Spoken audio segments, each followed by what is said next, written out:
When I start working with a new client, one of the first questions that I'm going to ask them is tell me your K through 12 story. What is your story from your formative years of your life?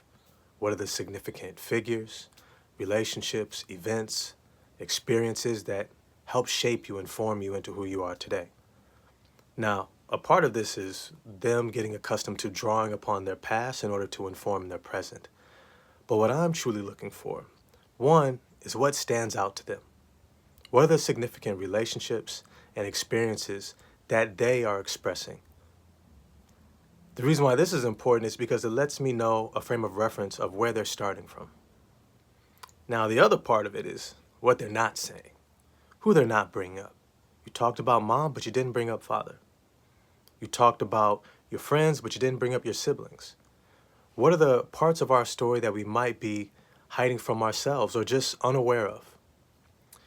But inevitably, it's to get to a place where we can begin to understand the narratives that each of us hold about who we are in relation to the world around us. These narratives are formed from our early formative years and experiences that tell us or inform us of what we can expect in this world, of how we are perceived, and how we can navigate it to attain the things that we're desiring. Now, here's the tricky part, is that some of those narratives are formed when we are 8, 9, 10, 12, 13 years old. And it's not to invalidate them. Many times these narratives are formed in order to give us a sense of wherewithal and a sense of structure in our lives to know how to navigate the world. This is important. The challenge becomes when those narratives formed at 9 and 12 years old are still directing us at 28, 35, 42, 57. When the relationship dynamic between my father or my mother, my sibling or a friendship at 10 years old is now giving me the structure for how to navigate relationships at 50. This is where the work comes in.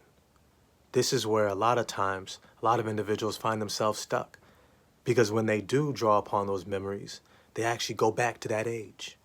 Now they're 9 years old again. Now they're 10 years old again. And so what I attempt to do in my practice is support us with rejoining those parts of ourselves. So our child self that was trying to figure things out can be supported by our adult self who's able to come into relationship with him, embrace him, and help him navigate the world with more maturity, awareness, and insight.